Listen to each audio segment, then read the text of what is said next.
What's up, everyone? It's your favorite optometrist, Dr. Darryl Glover.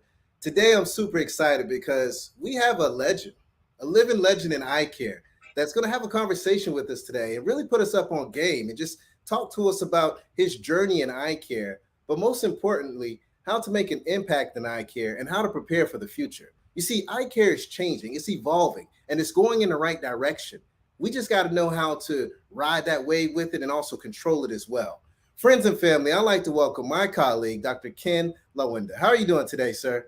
I'm doing fine, Darryl. Thanks for having me. I really appreciate the opportunity to talk to your listeners and for us to have a dialogue together. So thank you very, very much. Oh man, I'm super excited because it's not every day that you get to speak to someone that just has a wealth of knowledge that has seen so much in the eye care industry. I mean, you've been doing this for a while. I don't want to, you're a seasoned optometrist. Last time I said something a little different, and I got rocks thrown at me, man. So I always say seasoned. You're a veteran in the game. You've done a lot. You've seen a lot.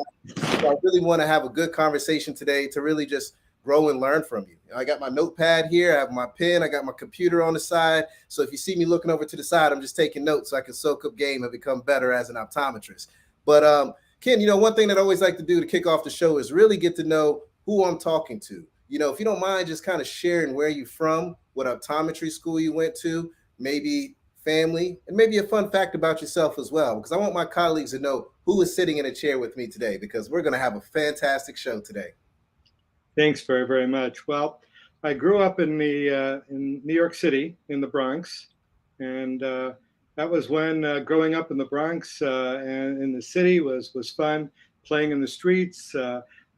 It was a great way to, and while you're in elementary school and growing up, and we left New York actually when I was 13. And when we moved to Los Angeles. And Los Angeles at that time, of course, didn't have all the freeways and all the hustle bustle pace as it does now. But it was a great upbringing. But I'm still an East Coast guy, and I kind of missed the Four Seasons, and I really enjoy being back on the East Coast. And I'm living in Montreal right now. My wife is Canadian. She was born in New Brunswick. Okay. And basically, when I left New York and went to LA, I practiced in LA from 1970 to 2007. And I had a practice in West Hollywood, and it was a very exciting time in West Hollywood at that time. We there's a lot of people in the movie industry, motion pictures, as well as in the entertainment business with the music business. So it was a very, very engaging time when optometry was really changing and getting into very, very much eclectic frames and eyeglasses, and people were coming in because they wanted nice eyewear. It was a great, great practice.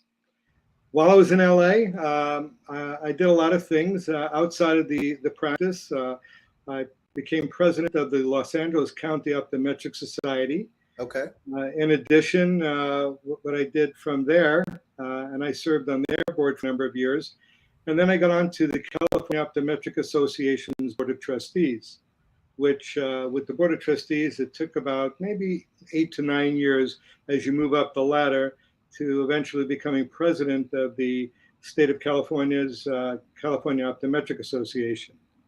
Now, while in Los Angeles, I was also chief of optometry at Cedars-Sinai Hospital. In 1984, I'm going to date myself. I was approached by the LA Olympic Committee to be the head eye doctor at the Polyclinic at UCLA. In addition, I helped to set up the original Eyecare clinic at the Free Clinic in LA, providing free eye care, basically eye care to a lot of the needy people that were in the area that couldn't afford to see an eye doctor. In addition to being on the staff at Cedars-Sinai, we had 20 doctors on staff there who also volunteered their time and efforts to see patients also that needed to have care and weren't able to get into seeing doctors. So being in LA and getting involved, I felt was extremely, extremely important for me, and it goes back many, many years. talking about family, I have two kids, two children, my son Brian and my daughter Karen. And my son lives up in Washington State. He's a radiation oncologist. And my Okay. daughter's in basically internet real estate technology software in Los Angeles. And of course, with COVID, it's been a real trial and tribulation to be able to finally get over and get to see them all. But we've been able to accomplish that. Yeah. Going on further, a little bit more background, and we can talk a little bit more about what I did after serving with the state of California. In 2007, I was appointed by Governor Schwarzenegger to the California State Board of Optometry. Oh, And nice. there I served for 2 terms, from 2007 to 2015. And then after completing my time there, I was approached by the College Board in British Columbia in Canada Okay. to be on their board. And so I was on their board for a couple of years. And then when I moved back to the East Coast to be with my wife, Myrna, because I don't speak French, which of course you have to speak French in Quebec if you want to be practicing, I'm only an hour from the border and decided to practice in Vermont. And when I did that, I also got to be appointed by the governor of Vermont to the Vermont State Board of Optometry, where I still serve. Okay. So I'm probably setting a record for the amount of state boards that anybody has served on over 15 years. And more recently, I was appointed to the board of directors, elected to the board of directors of ARBO. So as you can see from all of that, I've enjoyed being involved, and I think that's most important for your listeners. Oh yeah. Well, I mean, what I really would like to do is I want to kind of rewind a little bit. You just kind of walked us through a journey of a lot, right? Boards, the first of a lot of things, and just everything that you have done has really made an impact in eye care and added more value to eye care. But it always starts with the why. Why did you get into eye care? What made you want to jump into this profession? I always like to start conversations off with that because that really helps to put all the pieces together of the conversation. So what sparked it? Why do you do it? Let's talk about that a little more in detail, if you don't mind. Well, the why began probably when I was around 8 years of age and was my first time to go to an optometrist. And being hyperopic, I needed to wear glasses. I also had a slight degree of astigmatism. And I found going into the optometrist office at that time, getting glasses and seeing the lenses and seeing what was involved really kind of intrigued me. So that's kind of like sparked my interest in optometry later on in life. But it even goes a little bit further back than there, because in elementary school and junior high school, which I was in New York, I remember taking classes, or we had a class actually, it was in dissecting a calf's eye. And I think, wow, that is really interesting. Who would know that you can be able to do these things and see what's involved in all of that? And I think that really sparked a lot of interest. But I always had an interest in science. I enjoyed microscopes. I was probably one of these kind of nerds, if you will, in chemistry sets and microscopes and all these things. So that's probably what got me intrigued. And later on in life, when it came the opportunity to go into optometry school, it really was something that was quite easy.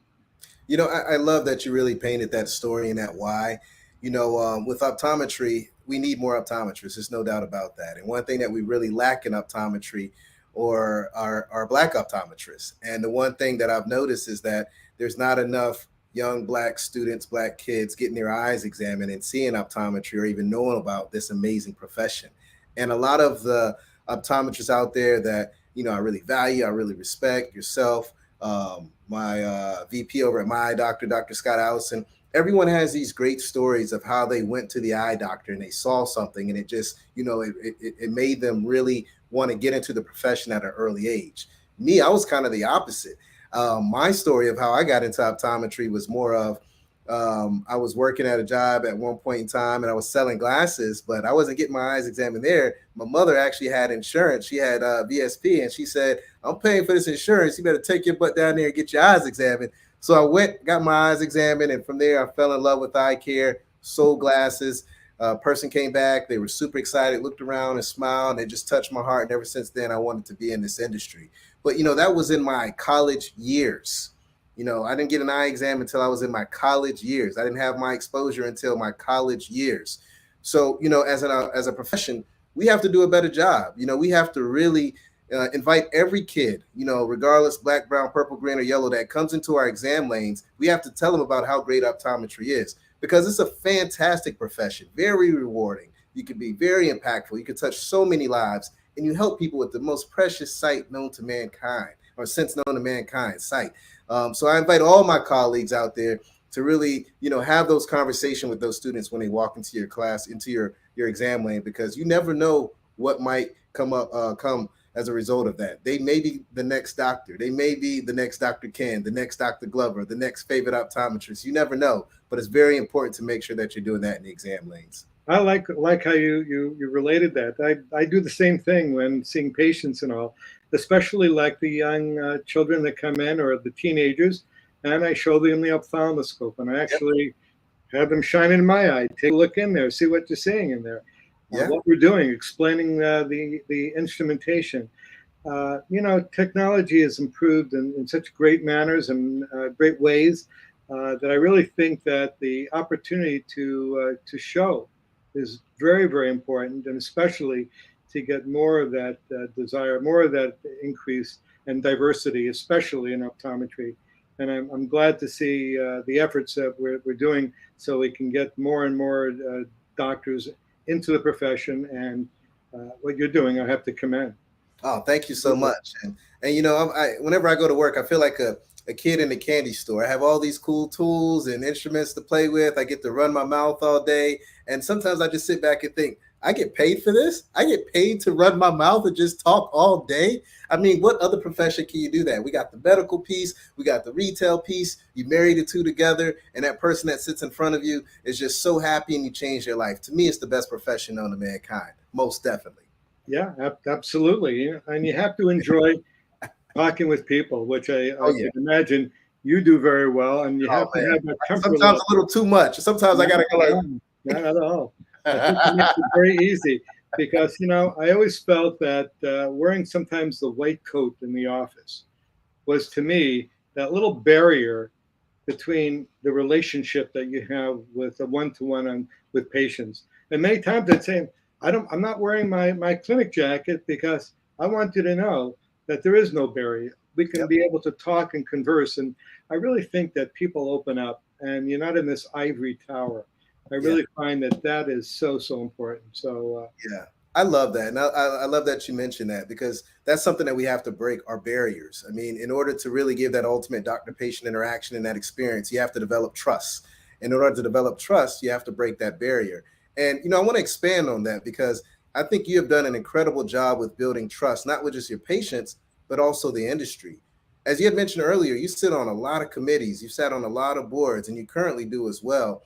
I really would love to just dive a little more deeper in regards to, what made you do that, and what that looks like to get into these different positions of opportunity to be able to help not just patients, but also colleagues in general. And I would really like to maybe start with the AOA. I mean, you've been a part of the AOA for over 50 years. 50 years. Yeah, that's a long time. And the thing is that sometimes, your age shows when you're with that. And so I always have to kind of step back. I hate to use the word life member, but it's true, with regards to the AOA and what the American Optometric Association does. I find that being involved with the state association, with California Optometric Association, going to meetings has been really, for me, not only great for networking, but being able to see what's happening with the industry, with the association, where we're headed, whether it be in regards to things that are happening in Washington, D.C., what's occurring with the profession, where are we headed? I remember going back to one of the meetings back in, I think it was probably Optometry 2020, which was actually held in Dallas, Texas, and where the profession is going for the future.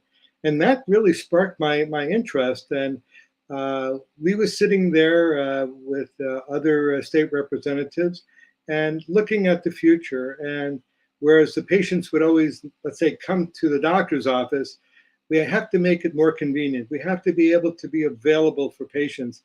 And even at that time, way before COVID, it was something that we figured that it's going to be, again, patient driven. And I think that our profession is heading in that direction. And the thing is that it's what sparks your interest. So the association allows you to be able to do that, to be part of a network, to be able to share information. And for me, that was very inviting, because then I could go back to the state and be able to pass on whatever information I was able to gather at that time. So committees and membership are extremely important, because I find that there are a lot of people who are not members, let's say, of an association, and they're basically in the dark. They're not looking at the publications that are out there. They're not aware of what's happening, the things that are occurring around us. And basically communications that you get from the National Association is very, very valuable. Yeah. I served on a number of committees with the American Optometric Association, the Ethics and Values Committee, basically their health committee, basically the one that the Health Promotions Committee, the Content Review Board, and I'm now serving on the Strategic Communications. And I think if you really get right down to it, communication, transparency, all of these things are very, very important for, I think, doctors to be able to have that information available. So being involved is something I find very, very important. And I think that we need to see more people looking at joining, let's say, with their state and national association, being a member to get involved. If you don't get involved, you're pretty much, out of the picture, and you're really kind of following, let's say, people who are doing all that work.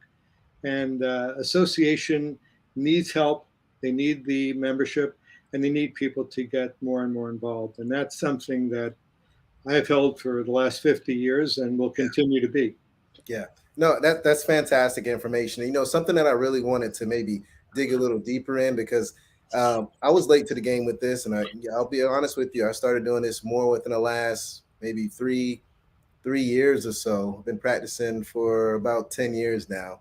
And I really want to touch on the importance of that membership and giving money, on a monthly basis, whether it's, state, whether it's the AOA, whatever it may be.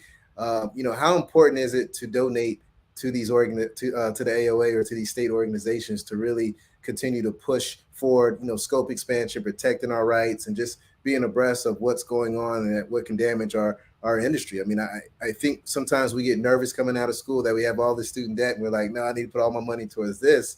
But let's talk about, the impact of, what $20 a month, $50 a month, $100 a month can actually do and change when it comes to just our profession and scope.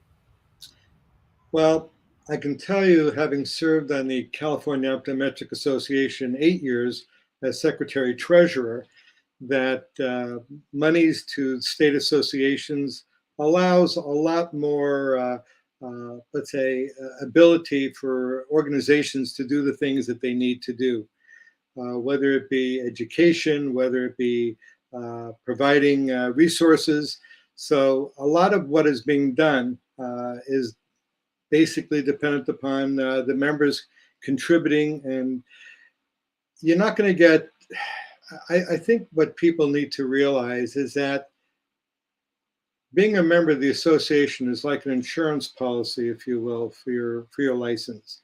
In other words, what better way to support where we're headed, where the association is going, but just like you pay insurance policies monthly on a monthly basis, an association membership itself is very, very similar to that. And it provides the resources for the state as well as the National Association to do the things that they do. Without it, there's really no way for them to be able to provide the services, whether it be in communication, the staffing of their offices, and all of that. So there's a lot of value to being a member. And yes, people can say, well, I don't have to be a member, but I can take advantage of somebody else paying all of that. Well, that's really not the way you have to look at it. And if you've been a paying dues member for all the years, uh, there's a value in that. I think that you're paying ahead. It's almost like you're doing what is necessary. You're providing the resources for the association. So, Yeah. on that basis, I think to answer your question, uh, they're dependent upon the help. Gotcha. Of the Yeah, member. and I think it's key. I mean, you have to pay your membership. I mean, I've been blessed. I should say, I probably should, take a step back. Being with my eye doctor, they pay for all of our AOA fees, all those society fees, and they've done that from day one. And even when I was with Eyecare Associates before we partnered with my eye doctor, they were doing the same. So since I've been out of school, I've always had the membership fee paid because they want to continue to push the profession forward. Over the last 3 years, I've actually switched to donating more money simply because I want to be able to have that insurance, like you stated. I think that makes a big difference. I want to be able to sleep well at night to know that, what I practice is going to be there tomorrow and they're going to expand that scope and that I can continue to give my family the life that they truly want. Because at any given time, all this can be taken away. So we do need those people on the front line. We do need to donate, whether it's, something that's money, whether it's time, to really be able to continue to push our profession forward and grow. So I love that concept of insurance. I never thought about it that way, but it makes perfect sense. I mean, that is an insurance plan. If you want to make sure that you have a profession, you got to invest in that insurance. That way we can have our team members, our esteemed colleagues out there really going to war for us and making sure that we have a profession. We're a regulated profession, Yeah. optometry, and the thing is that the association looks at different bills. They work in Washington D.C. They work in state houses, so it's important to be able to be supportive of their efforts. And again, what's most important is securing and maintaining patients' health and welfare, and we can do that by making sure that patients are protected. Yeah. I want to give a shout out to Dr. Howard Purcell and also Peter Andrew. Both of them have left some comments here. Thank you, Dr. Purcell. Shout out to Dr. Purcell. Every time he comes on, I got to show him love. We've known each other for probably 8 years now, and we've always had great conversation. He's always tried to push, not try, he has pushed the profession forward. So shout out to him. We got to get him back on the show sooner than later. I wanted to share this with you while you were talking. Peter said, awesome to hear stories about ODs who sold eyewear, cited a relationship period, as you both are describing and clearly both understand. Terrific dialogue. So we're getting some good feedback here. And feel free to ask any questions. Again, we have a fellow colleague here that has been in the industry, that's well seasoned, that has all the answers, has a lot of answers. So feel free to ask any questions that you may have. Now, the next question I have for you is one of the boards or committees that you're on, and that's ARBO. What does that stand for? What is that about? We always see it with certain things, CE, this, that, and the third, but what is that all about? If you don't mind just really breaking it down from top to bottom. I have a lot of students, a lot of millennial doctors that may not be aware of what that organization does and what they're all about. Well, ARBO is basically the Association of Regulatory Boards of Optometry. And basically what it is, we represent and assist member licensing boards, 52 states, and all the provinces in Canada, including Australia and New Zealand, are members of ARBO. And basically what it does is we help to these licensing board and agencies in regulating the practice of optometry and protecting for the public's welfare. So basically, we're looking at regulatory areas, what the state boards are ruling, and we're kind of the body that is involved, where all of the state boards come together, and we can be able to share information. And ARBO is the entity that really oversees the regulatory aspects of optometry. Gotcha. And So how does it's that work with the AOA? Or do they do a lot of collaborations? Or if you don't mind, maybe breaking down a relationship between those two there. um, Is there any well, there, connection? well, there's no connection between AOA and ARBO. Basically, one is an advocacy area, which is basically the American Optometric Association. They do that very, very well. And the regulatory boards were appointed by the governor. It's basically uh, a board that is set up. It's a public board, basically. It's a board to protect the public, not as protecting for the profession. And so if we look at ARBO, they are an entity in themselves, as is the AOA. And what we do is, again, look at the rules and regulations, statute rules. We look at the future where optometry is going. We look at the scope of practice. We make sure that the people within the state, if it's in the state board, let's say a relationship like in Vermont or in California, we're looking at those laws to make sure it protects the public. They do a lot of different things outside of that. ARBO also has an arm called COPE, which basically assesses member boards with the accreditation of optometric continuing education. So when a lot of the students or practicing doctors look at COPE, they look at the fact that there are COPE standards. We look at the ACCME, which is the Accreditation Council of Medical Education, and we observe that. We're basically part of that, and we make sure that education is of the highest quality and it's accredited CE. So this is all very, very important. So we have two different areas with the regulatory boards. Basically, it's going to be overseeing for the public's interest and the patient's interest and all. And then when you look at the association, American Optometric Association, it's out looking for advocacy areas, protection of the profession, these type of things. So they go hand in hand. I mean, we're all doing the same thing, but you have to realize you have one hat, one thing, and the other hat is basically your regulatory hat, and that Sure. has to be separated. Yeah, and it makes sense. And I'm glad that you were able to really paint that picture. Again, we have a lot of millennial docs, fresh out of school, student docs that just need that knowledge. They need to know what's out there, who's fighting for our rights, who's looking over our shoulders to make sure everything is there for us. And, that was a good segue into this next topic that I wanted to cover, which is really technology. The AOA is always out there to, fight for rights, expand scope, protect rights. Then you got the board that's out there for the safety of the patient and make sure we're doing everything like we're supposed to. That's one of those areas where it could be a gray area. Some people don't want to see us have certain rights and use certain technology and expand scope. So I'd love to get your personal perspective because, again, you're seasoned. You've seen a lot in the eye care industry. How important is technology, and where do you see this technology going? I mean, it's a two-part question there, but let's talk about how important technology is to our profession, if you don't mind starting off with that, Ken. Well, this is my area that, of course, I've been very, very much interested going back many, many years. When I was on the Ethics and Values Committee, this is pre-COVID, there was an article that the AOA published, and I was a co-writer of the article, and it was ethically incorporating telehealth, telemedicine into your practice, which again, which at that time probably might have been a very controversial topic pre-COVID because telehealth was coming in many, many different forms. And we looked at telehealth in kind of maybe a skewed way because there may have been entities that were out there that were more, let's say, commercially minded with regards to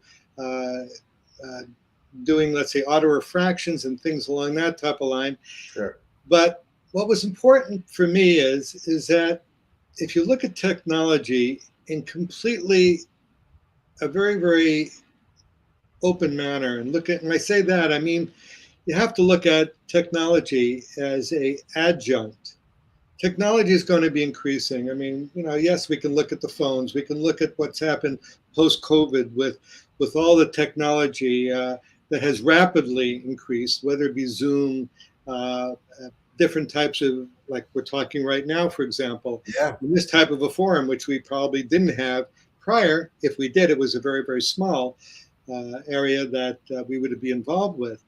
But what was most important is how do you incorporate that into practice? How do you look at technology not as replacing the doctor's judgment?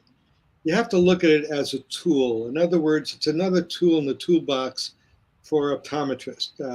And whether you're in private practice, whether you're in hospital-based practice, we can see all the new equipment that we're getting and how do these things kind of work together. So if you can look at this as a adjunct, it's an additional method. And how do we do that? And what's most important, and what has always been most important, is that, and this of course is my personal opinion, but of course it goes with the AOA's point of view, is that the standard of care has got to always be maintained. And at the present time, the standard of care for the gold standard, whether it be in-person examinations, whether it be development of technology that's going to affect and keep people at distance, how are we going to incorporate that? And one comment that I had is that if you use technology wise, it's good. But if you don't use it as wise, it can be not necessarily for the best for the patient. Very true. And I think the comment was, and I have to look at this here, but if you look at the availability basically of being able to provide telehealth and telemedicine in rural and underserved areas, that telehealth improperly applied and can cause care to be segmented, and inappropriate technology inappropriately applied can lead to inappropriate care. That was the essence of that article, and that was really what I really felt was the heart of what we were talking about. You got to use technology in an appropriate way. Yes. And that was one of the articles that I felt it was kind of the start, and it was all pre-COVID. And then the AOA, of course, they had their position papers with regards to telehealth. And in June 23 of 2021, AOA Focus, which is another magazine that is provided by the AOA to its membership, came out with an article that I also participated in, which was Keeping Medicine in Telemedicine. And basically what that was, it was supporting the appropriate use of telemedicine and optometry to access high value, high quality eye care and health and vision care, and that the standard of care must be maintained.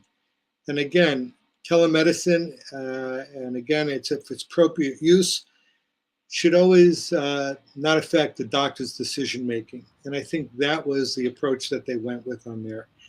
And so in conclusion, basically the technology and progression of the optometry should make use of the technology, but use it in an appropriate way and making sure that it maintains a standard of care, and it shouldn't be less than that standard of care. Yeah. And that's the issues that we're dealing with right now. So where technology is, I think that we need to be on the inside rather than on the outside looking in. Right. Because if we're not going to be sitting at the table, others will be sitting at the table making decisions for us. And I think what is important for the regulatory areas is to make sure that the public is being well protected. The health and welfare of the patient is always foremost in our mind, and making sure that where we're moving is in a direction that is not going to affect that. And the AOA, I'm sure, is also of that same. So I think we're aligned in that area, definitely looking at moving forward. I love it. I love it. And, it's one of those things where, COVID just not a great time, right? But it also was kind of it helped accelerate this topic, right? It helped accelerate how we view it and how we actually use it in practice. And I'm glad that the AOA has really, put dialogue out there around this, and really just help people realize that we have to look at standard of care, and that we can't just be looking to make an extra buck or a shortcut, try to see more patients. We need to leverage this, it's an adjunct seatbelt, as you had mentioned, to be able to really give that patient the ultimate care that they truly need. So that's fantastic work. Kudos to the AOA for always, stepping up and going forward to make sure that our lives are a lot easier in eye care. Now, let me ask you this. Where do you see this technology going? I mean, I'll paint my picture of what I would like to see in the long run. And I've said this numerous times on this show. I foresee, especially now with the metaverse and AI, VI, and all this other stuff, a patient walks into an exam room. In that exam room, it's maybe a bunch of screens that are in there, maybe a headset or something. And that patient comes in and they say, "Hey, Dr. Glover, I have a horrible time driving at night. There's so much glare. I can't see the road. The lines are blurred. They're double. I can't see." And I go in and I save the day. I become that hero and I, check their vision. And when I'm done, I simulate exactly what they stated. And I show them the different types of anti-reflective coating. I show them what the prescription looks like if I make a little tweak, and they see it and they live it and they can ride in a car to make sure that it's exactly what they want. That's where I see eye care going in the future. How long will that exam be? I don't know. It could be an hour, it could be 15 minutes, 20 minutes. I don't know. We'll see. 8 minutes, who knows? But that's where I see eye care going. I would love to get your perspective, simply because, again, this is your cup of tea. You love this stuff. Where do you see eye care going with technology? Well, I like the way that you're seeing it as well, and I can see that the future has really has opened the door to a lot of the technology, like you mentioned, like whether it be headsets and things. When you're dealing, let's say, with anti-reflective means or driving, I think it's imperative for doctors to be able to listen to the patient, find out what their areas of concern are. And many times, we have technology now that can measure contrast sensitivity. Yeah. Whether it be a Pelly-Robson type of a test, which is looking at, let's say, an E, for example, and looking at different contrasts of light and being able to pick that up and be able to perceive difficulties that patients are having. So a lot of the technology, I was very fortunate over the COVID period to take a couple of courses. One was at Harvard Medical School, Executive Education, as well as 2 courses of Wharton, and looking at basically where we're headed. I was looking at an leading the digital transformation in healthcare. That was one that I really found very interesting from Harvard Medical School. And in Wharton, I took a course also online. Basically, it was removing barriers to change. We're tough with wanting to change things. We like the status quo. We don't want to be making changes, and we can maintain doing those things. But again, status quo is not bad. Status quo can be very, very good. But if we're looking at technology, the status quo might put us back behind the 8 ball a little bit and not being on the forefront of where things are headed. And then the last course of Wharton was removing those barriers to change and leadership in the age of digital disruption. Now, those 2 things, it's very interesting because if you look at change and you look at the digital divide in all the things, and we all have seen it, whether it be Apple, whether it be Microsoft, whether it be Google, the combinations of these companies, what they're interested in is data. Yes. Data is driving the artificial intelligence and all of these other things going forward. So if I was to be looking at as a visionary, which again, I try to look beyond what's in front of us, but where we're headed. Right. And I appreciate the fact that the American Optometric Association back in that conference of the 2020 conference in Dallas, Texas, and where they saw it, and of course, they didn't foresee what would be with COVID, of course, but the way that we hit this inflection point. I remember reading an article, actually a book by Andy Grove from Intel.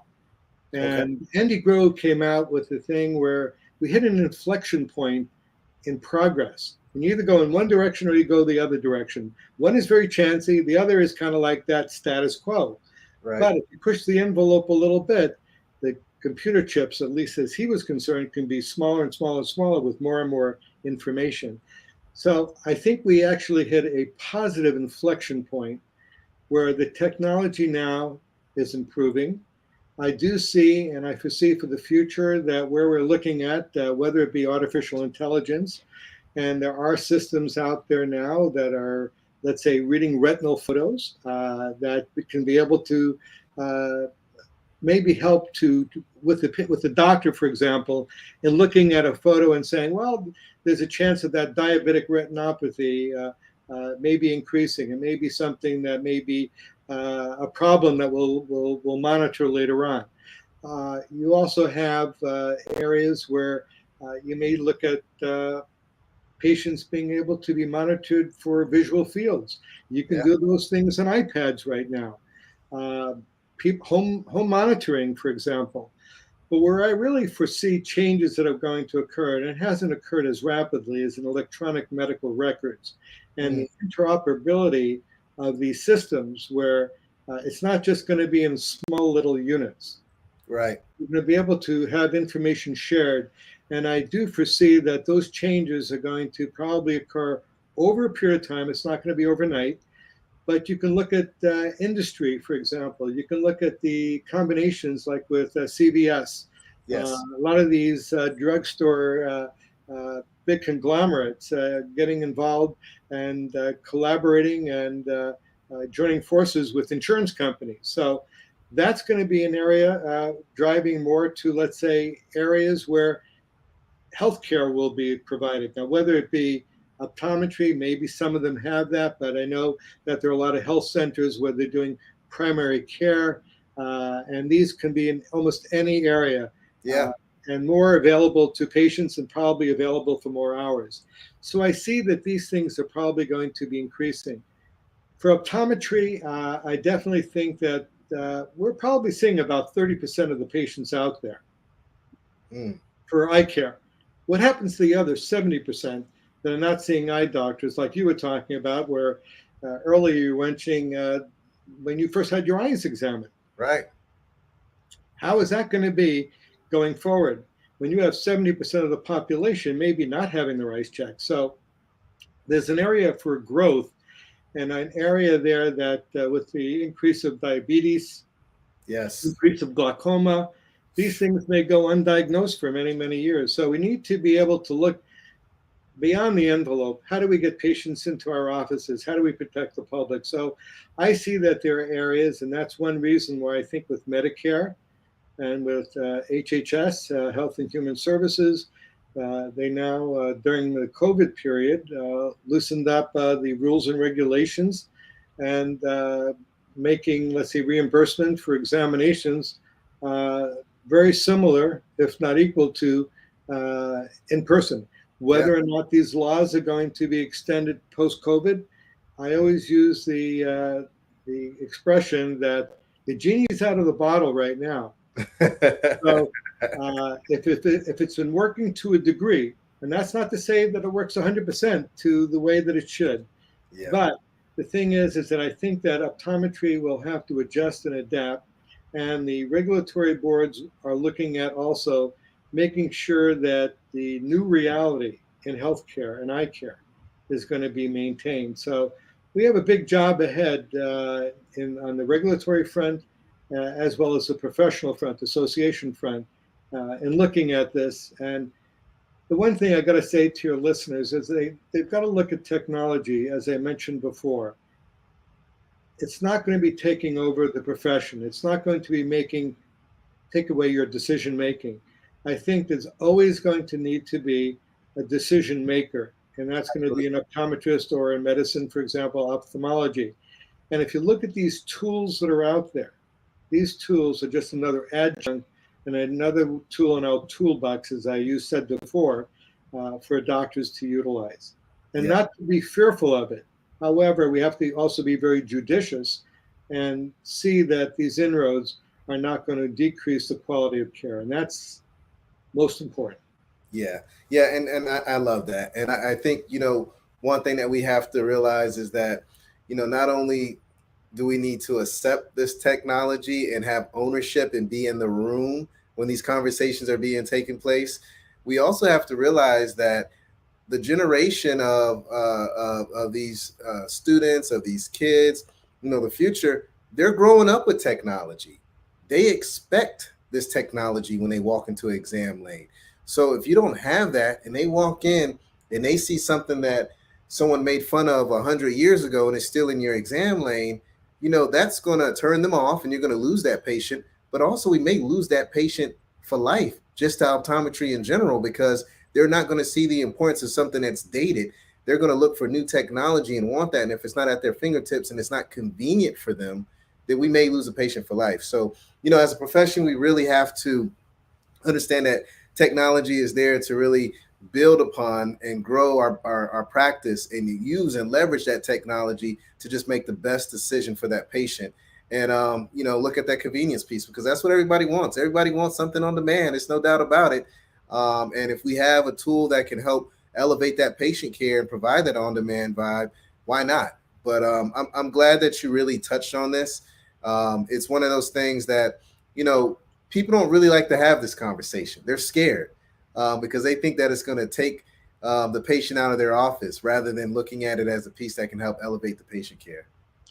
You said it exactly to what my thoughts are with that. And as you mentioned, with the younger students, the younger optometry students, like you say, they're used to technology. And the thing, if you don't stay ahead of the game, and again, this is where we're breaking through with that status quo. And if we're careful, I think that technology is going to be beneficial. But the patients like it. I think we've had great results with that. I think it's a win-win situation. Yeah. And I think it encourages more in it. And I can't tell you how important that technology is. That we actually, just earlier this year, I was one of the founding members. We started a group called the Optometric Technology Society, which was basically to be informing of new technologies that are out there, to take away that fear, that area of question of where these tools can be actually important to practice. And we're going to be coming out with more information about that. But that's something, the messaging has to get out there. Absolutely. And I appreciate the fact that you're getting this message. And yes, it's very difficult. People that graduated back in the 1970s, 1980s may look at it with a very, questionable eye. But again, you have to look at where the profession is going. And I do see that the profession is moving more into primary care. And that's going to be where the future, I think, optometry is headed. Yeah. And we're going to be right on the front lines. And we have to be, as I say, sitting at the table and being able to provide that. And what's important is to look at this not in a fearful way, but as a tool. Yeah, I like that. And, I'm with you. We're going to be on that front line.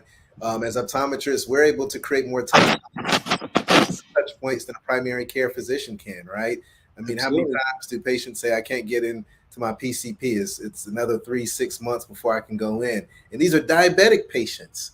I hear this and I start to cry almost. I mean, you don't see a tear, but inside I'm crying. I'm like, how can this patient not be seen? And they have diabetes, hemoglobin A1C of 8.5, and their PCP or endocrinologist is overbooked to the point where they can't get them in. And it's not just that one PCP or endocrinologist. This is a universal thing.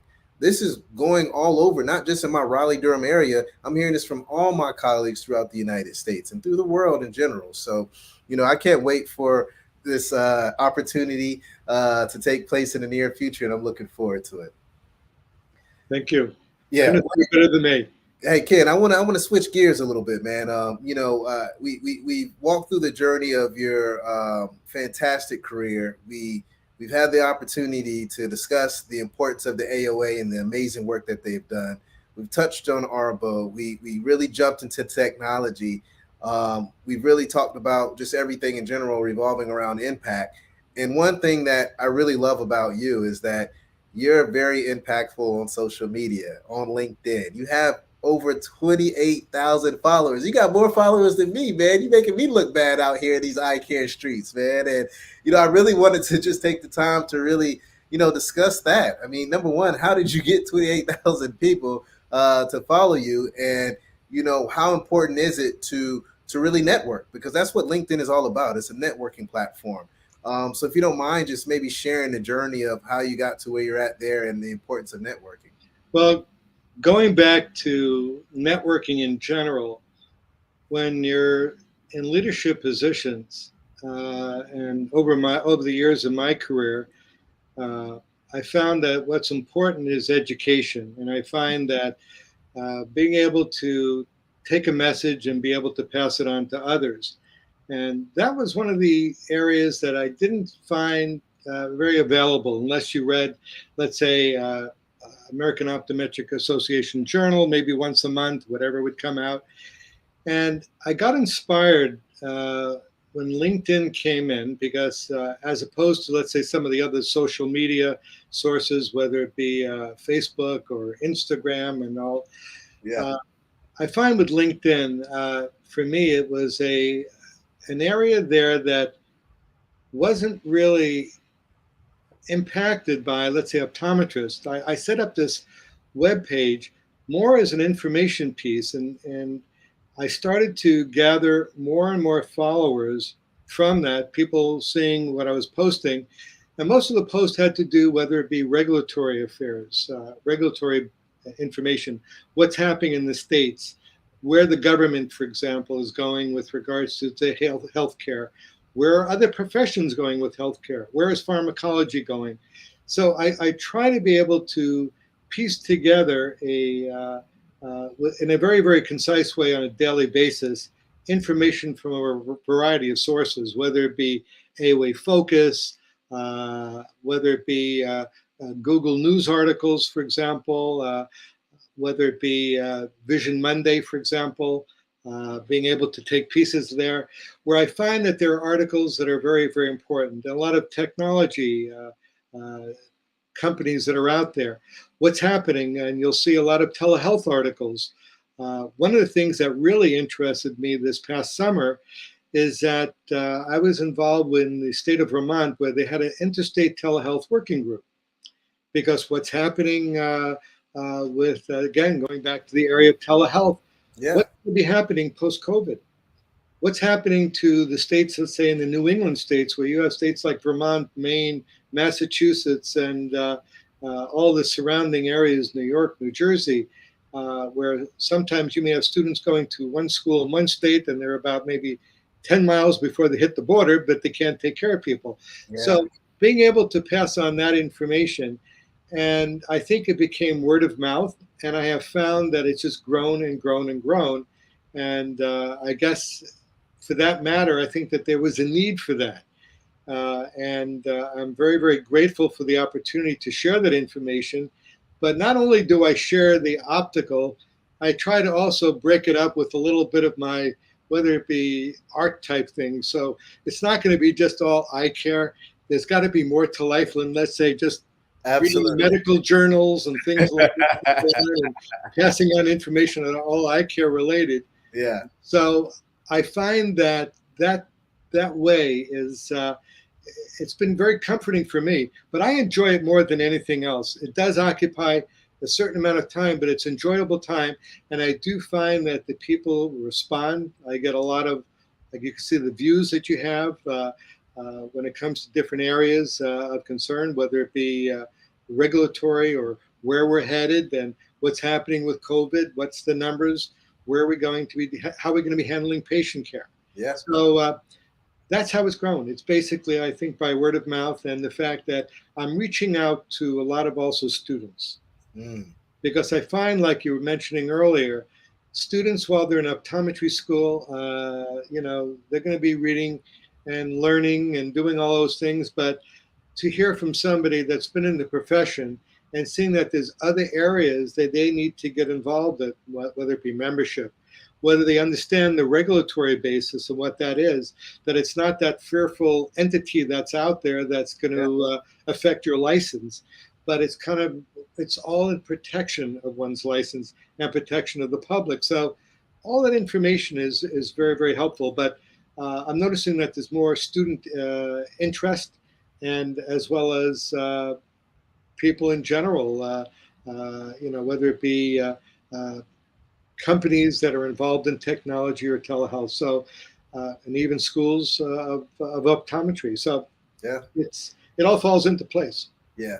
Well, you know, the one thing that I love that you stated was just the communication and contact with students. I mean, students are the future of optometry, and it's very important for us to be able to pass down, you know, what the history of optometry is, where we're at currently, and what the future looks like. And when you have someone that's well respected that can communicate that message, you know, that's just going to make our profession be stronger and better, you know, long term. So I'm super excited and thankful that you're out Yeah. here having these conversations with these students because they want it. Yeah, They and want it. you're acting like a mentor Yeah. to people, even though they may not know you personally. But I know if they see you, just like you're on, and people know you with regards to the conversations that you've had, well recognized. It's one of those type of things that people, especially young students and graduates and all, they need to hear from people that have been in the profession. We know the things that they're going through. We look at the high debt issues that they're dealing with. We look at the fact that what was most important to me, even though I was in private practice as well as hospital-based practice, what was most important is you look at the employed OD sector Mm-hmm. and how important that was. And even when I was president of the California Optometric Association, we started an employee task force, and that's going back to 2007. Yeah. And when you look at the fact that we all go to the same optometry schools and things are all different with regards to our modes of practice, but we're all out for good patient care. And the thing is, that's important. So reaching out to a doctor who's been, I'm not going to say seasoned, but I'll use that word, but I'm not going to use old, but seasoned, but can identify with their issues. And that's something that I like to see, is to have that interaction. And that's where membership, I think, is important, like with the AOA and getting involved, is that you can get that interaction and have that guidance from people who've been really thankful for where the profession has moved over the years. Oh yeah. Oh yeah. I mean, I always tell students, you know, leverage the hell out of LinkedIn. And when you're looking to build a network, this is the perfect platform to find folks of where you want to be. Make sure your purpose aligns with the network that's around you. Because if you want to be a pediatric specialist, go on LinkedIn and find a bunch of folks that are heavy in pediatrics. Start commenting on their page or their on their posts. Reach out to them, have a conversation, develop that mentor, like you were saying. And before you know it, opportunities are going to be knocking at your door. Before you know it, you're going to be well versed in this stuff because you're keeping those people around you with the focus of what you want to do. So with LinkedIn, it really takes out that big barrier of not being beside someone and you're playing around on that virtual land, and it just makes life so much easier. So I agree with you 100%, and I preach that every single day to students. Make sure your LinkedIn page is on point, even to the point where when people look up things and you look at SEO, if you have certain sentences or keywords into your profile, you're going to pop up when people look up certain things. Yeah. So it's very important to make sure that, you know, you look at it from a marketing standpoint, but also a networking standpoint. I mean, LinkedIn can really elevate your career as an eye care professional. And I have found that to be the case. And I found it's been very rewarding in many cases. What is also that I failed to mention is that with a lot of people also on LinkedIn, there are a lot of people who are not members of an association. They're not members. They're doctors who are out there. And, you look at the fact that they need to have a little bit of this information that they may not get from any other source. Absolutely. They may work their 9 to 5 hours or whatever it may be, or on Saturday, but they have a chance to go on to a web page to learn a little bit more about the profession. But I think it inspires people as well. And I think it goes past that boundary. So in many respects, and that's one of the reasons why I have loved being on the communications division of the AOA, because we're getting the messages out to a wide area, the public as well as to profession. Yes. But it's that transparency and openness. So it's been very rewarding in so many ways. And I'm so glad I picked optometry. It's been like you, I can just see it in your eyes and the way you're so excited. But I'm excited after 50 some odd years still. It never stops. Yeah. It's always, you want to go a little bit further. And it's important. Involvement is important. And I only hope and pray that there are people out there that are listening that will get involved. Yeah. Because Yeah. that's something that is so, so important. Well, hey, Ken, this has been a fantastic show, man. I've learned so much. I've loved learning about your journey. I love the power of networking. We met on LinkedIn, right? We were just talking about it. We networked. Now we're having a conversation. I've just learned so much from you today. But you know what I really would like to know. I really would like for you to just to tell me what mark do you want to leave on optometry? I mean, you've done so much. You've seen so much. What do you want to leave with optometry? What do you want to be known for? When you retire and leave this beautiful profession? Well, you may not retire because you love it so much. I mean, I know that's how I'm feeling about it. You're right. I'm probably not going to retire. I think I guess until my last breath, I'm going to be optometry and moving the profession forward. I definitely think if I have anything that I'd like to kind of leave is the fact of communication, openness, to try to inspire people for the profession. It's a great profession. And the most important thing, and I think the involvement, like I mentioned, is that too many people rely on too few, to do a lot of the legwork, if you will. And there are always opportunities within service, whether it be your state association, your local city association, national association, but also getting involved in the regulatory arena. There's great opportunities because protection of the public and is so important that we need to have also a voice to be able to realize the importance. So if I can leave a message, it's not like it takes up a lot of your time, but there's a lot of joy to feel that you're actually doing something to benefit not only the public, but also benefiting the profession. And I think what is most important is that legacy of being able to maintain involvement, like I mentioned, and to pass the message on, inspire people. I think that would be, like you're a very inspiring individual. Like we can talk, like the enthusiasm that you have, and that doesn't die for a lot of people. I think it just kind of gets stronger and stronger. And I'm very thankful for all the opportunities that I have and for the appointments and that I'm serving on and committees. So that would be what I would say. My legacy is probably going to be continuing and keep pushing the envelope. There you go. I love it. Continue to push the envelope, continue to push the profession forward, continue to be impactful. That's what it was all about. And that's what we talked about today. I want to thank everyone for tuning in. Dr. Ken, you're the man. I've soaked up so much game, and I can't wait to bring you back on the show. Maybe we should have you on maybe, a couple times a year just to see where we sit with, the regulatory affairs, with disruptive technology. That way we can always be abreast of what's happening. But I want to thank you, and on behalf of the entire optometry field, continue the great work, continue pushing our profession forward, and let's do it again, my man. Anytime.